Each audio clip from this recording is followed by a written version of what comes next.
We're just 10 seconds away from resuming the countdown, looking for an on-time launch of the 61B mission at 7:29. And we're at T-minus 9 minutes and counting. The ground launch sequencer program has been initiated, and the solid rocket booster flight instrumentation recorders have been turned on.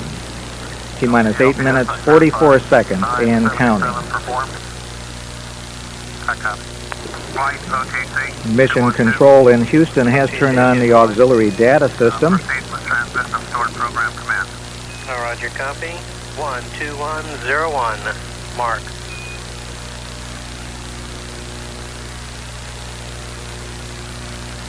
LPS, go ahead. I verify 997 performed.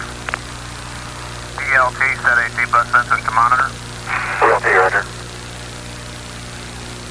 Coming up on the 8-minute point in the countdown.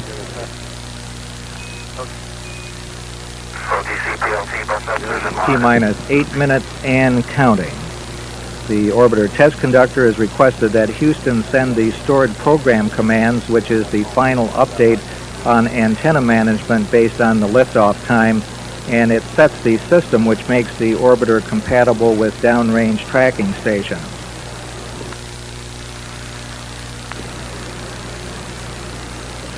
The orbiter AC electrical bus sensors have been placed on monitor by pilot Brian O'Connor.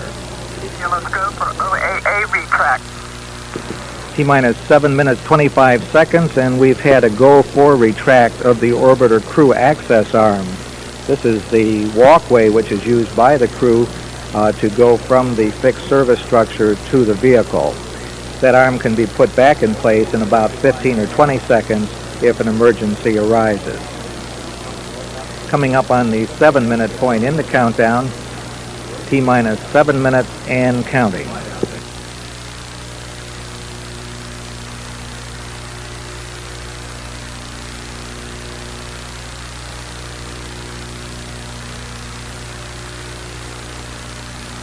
A very quiet count as everything goes very, very smoothly during the entire countdown for this evening's launch.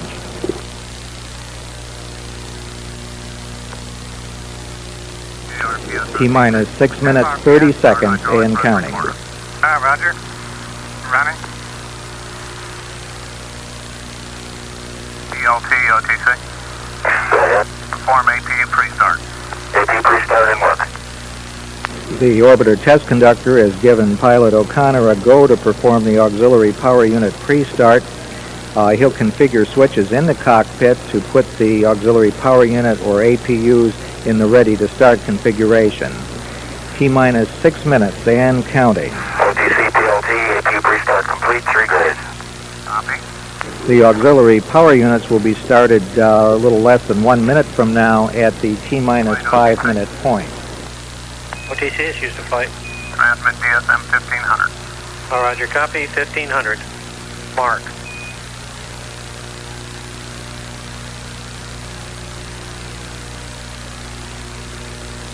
T-minus 5 minutes, 30 seconds and counting, and mission control has transmitted the signal to start the onboard flight controller recorders. The 2 recorders collect measurements of shuttle system performance and are played back for evaluation after the mission.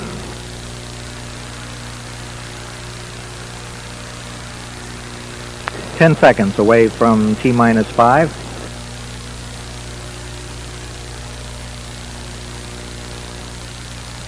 T-minus 5 minutes and counting. Orbiter APU start. ALT perform APU start. CDR reconfigure heaters. And we have a go for APU start. LOX replenish has been terminated and liquid oxygen drain back has been initiated. Pilot Brian O'Connor now flipping the 3 switches in the cockpit to start each of the 3 auxiliary power units.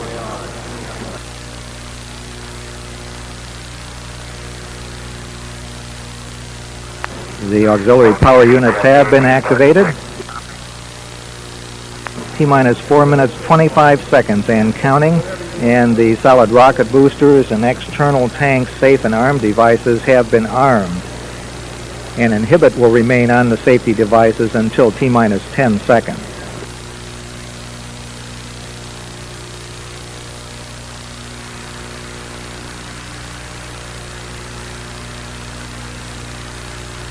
T-minus 4 minutes and counting. Yeah, let's go for purge sequence 4. The flight crew has been reminded to close the airtight visors on their launch and entry helmets. The final purge sequence of the main engines is underway.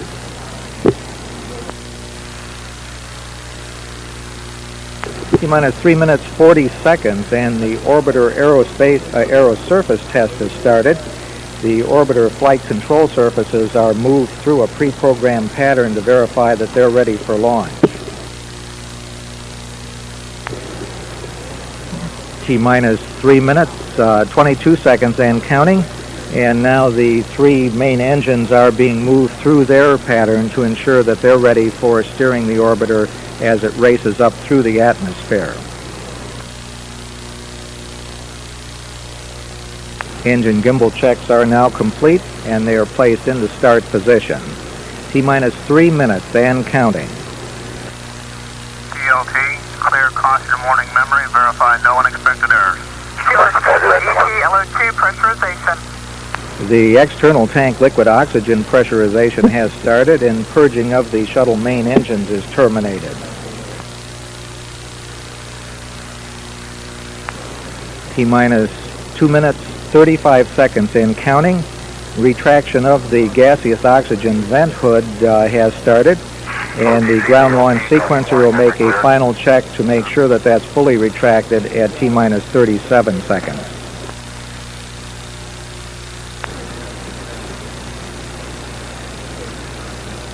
Coming up on the T-minus 2 minute point, the fuel cell ground supplies have been terminated and Atlantis is now running on its onboard fuel cell reactant. The liquid oxygen ullage pressure tests are underway and the liquid oxygen tank is approaching flight pressure. T-minus 1 minute 50 seconds and counting, and liquid hydrogen pressurization is underway. We're less than 2 minutes now away from the liftoff of 61B and its 7 crew members. At the T-minus 1 minute point, ground launch sequencers will verify that the shuttle main engines are ready to start. T-minus 1 minute 25 seconds and counting.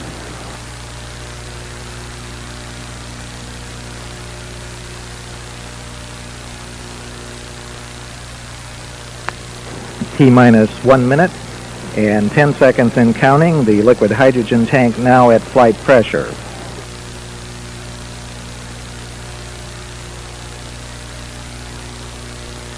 T-minus 1 minute and counting. The sound suppression water system is now armed, and pre-liftoff water will be released at the T-minus 16 second point. T-minus 45 seconds and counting. The solid rocket booster flight instrumentation recorders are on. T-minus 35 seconds and counting. The orbiter computers position the vent doors. Okay, let's go for auto And we sequence have start. a go for auto sequence start. Challenger's 4 redundant computers have assumed primary control. And T-minus 20 seconds and counting. T-minus 15 seconds. T-minus 10, 9, 8. We have a go for main engine start. We have main engine start. 4, 3, 2, 1, 0, and liftoff. Liftoff of the space shuttle, and it has cleared the tower. Roll program. Roger, roll, Atlantis. Good roll confirmed.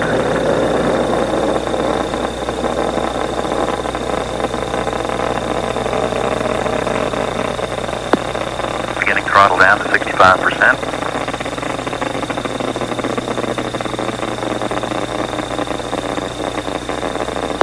Range is now at 65% throttles.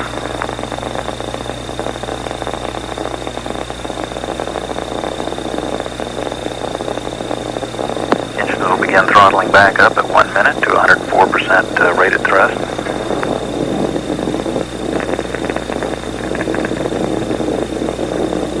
Velocity 2,400 feet per second. Altitude 5.8 nautical miles. Downrange distance 4 nautical miles. Engine throttling back up to 104%. Go at throttle up, Atlantis. Ground clear, 468 max EAS. Velocity 3,000 feet per second. Altitude 10 nautical miles. Downrange distance 8 nautical miles.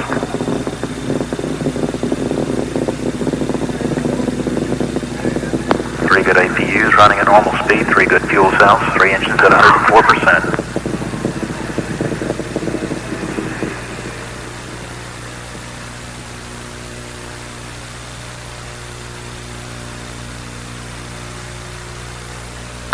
Seconds away from solid rocket booster separation. Velocity 5,000 feet per second. Altitude 19 nautical miles. Downrange distance 20 nautical miles. Standing by for solid rocket booster separation. Less than 50, Houston. Roger. And we have solid rocket booster separation. 2 minutes, 6 seconds.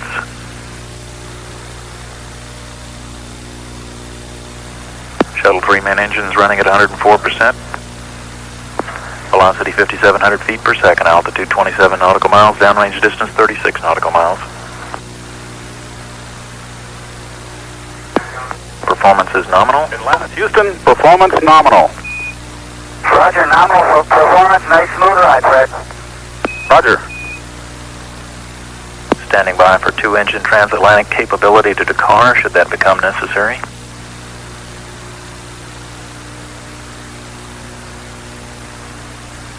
Atlantis capable of reaching a transatlantic aboard if necessary. 2-engine TOW capability.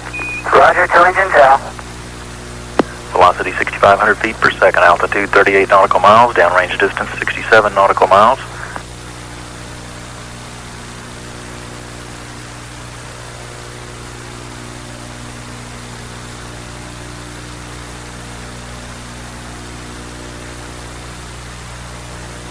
Minutes, 15 seconds. Velocity 7,000 feet per second.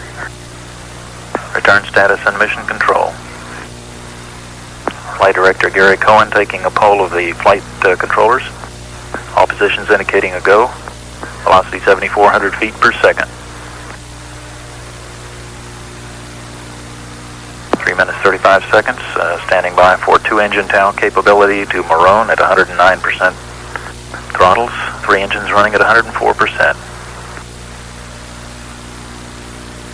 Velocity 8,000 feet per second. Standing by for negative return. Atlantis, Houston, negative return. Roger, negative return. Atlantis no longer capable of returning to the launch site in the event of an abort.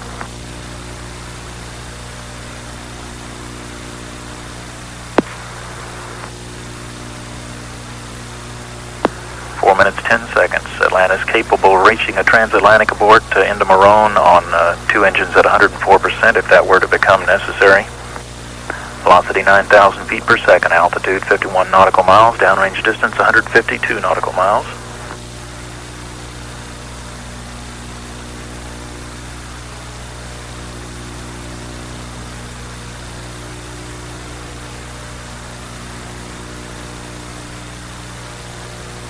Entire shuttle vehicle weight at liftoff about 4.5 million pounds, and by the time Atlantis reaches orbit, it will have shed 4.25 million pounds.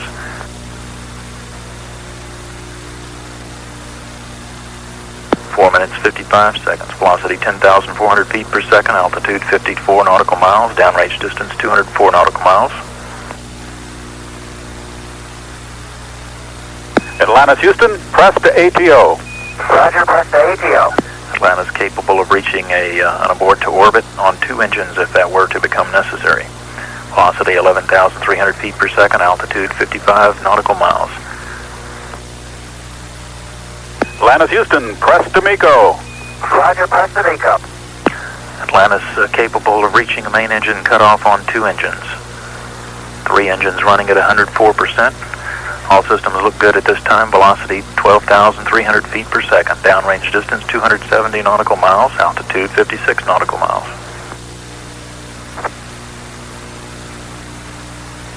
Guidance officer reports navigation in excellent shape and main engine cutoff projected at 8 minutes 31 seconds.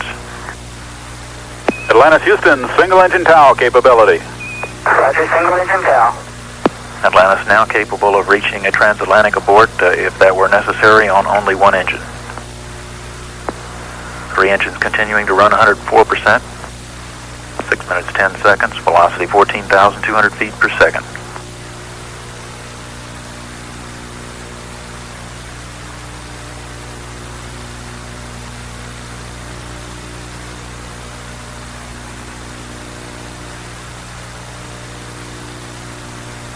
Minutes 30 seconds. Velocity 15,500 feet per second. Altitude 56 nautical miles. Downrange distance 389 nautical miles. 3 engines performing nominally. 3 good APUs and 3 good fuel cells.